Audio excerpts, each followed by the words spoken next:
All right, guys. Dreadnought's back today with a new review, and we're going to be taking a look at the Marvel Legends Captain America series. Classic Captain America, looking very cool here in the package. You can see the nice little Cap Wolf head up there. Has the Build-A-Figure Red Skull Onslaught logo up top. Nice artwork of Cap here on the side. Same thing going on over here on this side. Nice Captain America logo up top there. And then look at the back of the box, and we've got some nice art of the figure and the other figures from the wave down here, and the Onslaught Red Skull pictured there. And then it reads up here in a short bio, it says Steve Rogers is a soldier with superhuman strength and an indestructible shield. So let's get this bad boy open and get a look at him. And here's our Captain America out of the package and looking pretty classic. I think Hasbro did a fair job with the figure, but honestly, this was a highly anticipated figure for me. Even after getting so many Cap figures over the last year or so, I was really looking forward to getting an updated classic character. And I think Hasbro just fell a little short in some areas. I'll get to those here in a moment. I do think they made good use of what appears to be the Grim Reaper mold. So let's take a closer look. And taking a look at accessories, Cap comes with quite a few accessories, which is really nice. But some of these fell really short for me and added to the disappointment of the figure. Looking at the shield itself, I like the shade of blue they used. Looks really nice. The star came out nice and clean. There's a little bit of blue shining through, and the star's just a little bit off center. But that's not really a huge deal for me. Red plastic like we've seen before. But my major complaint is the shield is very thin and feels very cheap. No sculpting really in the shield at all, which may be on purpose with it being a classic Cap to leave this just plain. But it comes off cheap. I just, really didn't like that. It also is a little bit smaller in comparison to the shields we've seen in the past. And you can see here it's just a shade under the Target 3-pack. And you can see this one is sculpted. Nice sculpting and paint apps on this one in comparison. And I just feel like this one fell a little bit short. It does have the nice action feature on the back that you can clip it on the arm, and that works really nice. And then you can also peg it in the back, and that works just as nice. No problems with that at all. And then he comes with two straps as well to give it that shield on his back look, the backpack look. And these are nice in black, some little silver paint apps on there that came out really good. No problems really with that part of it, but they don't really work on the figure well. Let me slide one up on here, and this one seems to stick on a little better. This one is really loose and doesn't seem to fit on at all. You just kind of have to hope it will stay.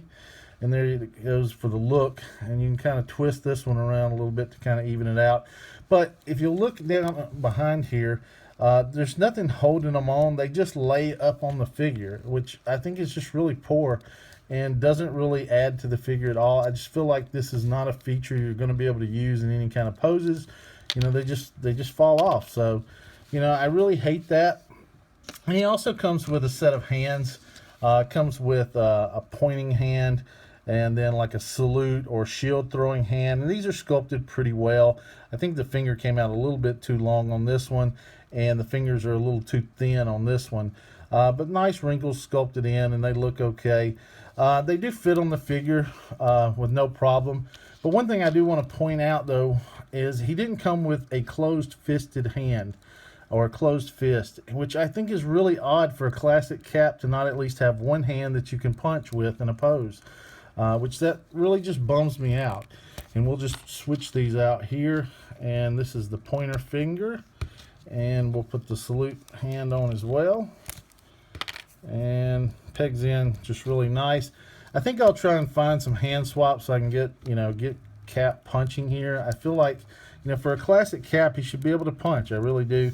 But anyway, you can see you can use this for saluting or for throwing the shield to give it that look as well, which works okay. And then this one, for Avengers assembling or pointing at a bad guy or shushing his mom, whatever he needs to use that one for. Those came out okay overall. And then last but not least, he came with the Cap Wolf head, which is just a weird addition, but I think it's cool that Hasbro included it. This wasn't my favorite storyline, but it's definitely a memorable thing that happened in Cap's career, I guess, and it's definitely a memorable comic cover for me. And I think the sculpt on this came out pretty nice overall. Definitely looks like Cap Wolf. Has that nice blue on there that matches the uniform. The A came out very nicely painted and clean. The eyes came out good. Nice wrinkles sculpted all in here. The teeth feel like they're sculpted in as well and painted just perfectly. Look really good. That pink around the gums. The fur came out nicely sculpted overall. It would have been nice to see some dry brushing, in there around the fur. I think that would have gave it a better look. And then maybe some black in these ears would have made it really pop. But, it fits on the figure pretty well. No problems with that. And this is not really how I will display my cap. I'm not that huge of a fan of the Cap Wolf. But it's cool that Hasbro did add it in as an addition. And taking a closer look at the sculpting on this figure, I think the head sculpt came out pretty nice overall. Has that stern expression, for a cat figure. The eyes are dead on. It does get a little weird around the top of the eye holes here in the costume. I'm not sure if they painted these yellow. They almost look yellow, like they thought they were eyebrows. But I think they should have been painted blue, which is a little bit weird. Some nice wrinkles sculpted in the top. The A came out pretty clean, except for a little blue shining through in some spots. The wings are sculpted on, which is nice. The ears are nicely sculpted, no problems there. A little bit of plastic chipping there, and a little bit of white paint on the side there. I can probably get off with an X-Acto, a little bit on the ear as well. And it has that nice seam that runs down the top of the head there and through the back here, which looks good. So overall, I like the head sculpt. It kind of reminds me of the expression and the look that the Target 3-pack Steve Rogers head came with. And I think you can swap these out. We'll try that. Yeah, so that one fits on actually really nice, and looks a little bit long, or it makes his neck look a little bit longer, but I think that works okay overall, and I think you could use that look if you wanted to. And then taking a closer look at the body itself, came out pretty clean. The star on the front came out clean. Of course, like we see with Hasbro figures, when it gets down in the mid creases, you can see a little bit of paint that doesn't get in there, and you can see a little blue shining through in the middle of that star. The stripes came out nice and clean. They go all the way up underneath there. Same thing on the back, go all the way underneath. A little bit of blue shining through the white in some spots, and then there's a little bit of blue shining through the white there as well around the ribs. Looking at the arms, see the nice veins through there, and again, more of the blue shining through the white, which starts to become a pattern in this figure. You can see it over here on this arm as well. And it kind of bums me out that there's that much blue shining through. They should have used a different color plastic and then painted over that. The belt came out really nice. I really like that classic belt look, black, and it's got that silver around it, and all that looks really nice, nicely sculpted. It even has like a little bit of texture to it, which came out really good. And then through the legs, all sculpted very nice, no real problems there. The boots came out nice as well, has that classic look. And I thought when I saw these at first, maybe they were used from the Bucky cap that we got years ago, but they are different. They are sculpted different. And then just looking at them in comparison to the Grim Reaper mold, I've got that over here. You can see that these guys are completely identical sculpt wise. The only difference in anything on here is these the flaps down around the boots here and the flaps around the arms. Everything, and the belt added on. Everything else though is completely the same. Just a mirror image of the Grim Reaper. So you can tell they definitely reused this mold. And taking a look at articulation, the head doesn't move up a lot, about that far. It's hindered by the thickness in the back of his neck there. It does bury all the way in the chest. Rotates around just fine. No real pivot in there. It gets a little bit of shake. The arms suffer from the same thing we saw in the Grim Reaper figure. They don't really move out. This one moves out farther like so. You can see where it's already starting to stress the plastic by moving this one out. So I'll just go ahead and push it on up. About that far is about all you get. It does have that upper bicep swivel. Double jointed elbows like so. The wrists do swivel, and they do have a hinge that moves down like that and up like so. Doesn't have much of an ab crunch either. Can only crunch forward that much, and he moves back like so. Does have a waist rotation, moves around just fine. The hips move out a decent amount and get them out about that far. Kicks forward a pretty good amount as well. Doesn't really kick back at all. He's hindered by his cap butt back there. It does have that upper leg rotation and lower leg as well.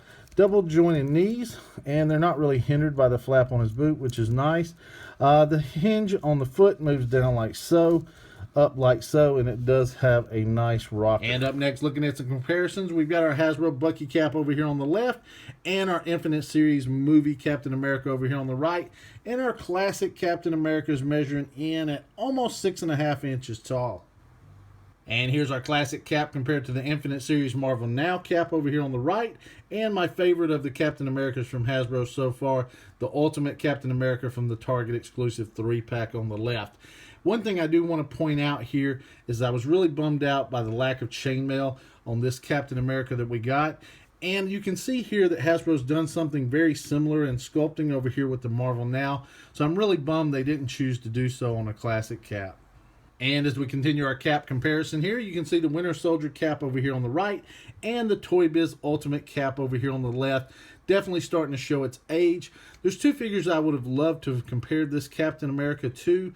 The first wave, Captain America from Toy Biz, but sadly he did not last as long as Toy Biz did in my collection and came apart years ago. And then the face-off cap, which sadly I was never able to acquire. And here's our classic cap with the Infinite Series version of his nemesis, Red Skull, and the Boy Wonder, Bucky.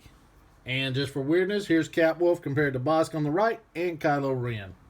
And just some proof that Hasbro really loves Captain America. And wrapping up real quickly, overall I think Hasbro did a decent job, but I certainly don't think they hit this one out of the park, and they certainly didn't satisfy my appetite for that classic Cap figure. Now, with that being said, the use of the Grim Reaper mold being reused I thought worked well for the figure, and I really liked the little Cap Wolf head as well as a nice bonus. The issues with the other accessories, along with the sloppy paint around the white and the blue, and the issues with the shoulders being so tight at top, really left me wanting more out of this figure. So all in all, I've got to say, I can't really rate this figure a buy or a pass. It really depends on the collector. If you need this look in your collection, then it's a fair enough figure if you can get it at a decent price. If you don't want or don't need this look of the classic Cap in your collection or your display, then I would say pass on the figure altogether. So that wraps up my review. Hope you guys enjoyed it. If so, please give me a big thumbs up. Facebook, Twitter, Toy Art links in the description below as always. Thank you guys so much for watching. Please subscribe and we'll see you soon. Creeper Cap.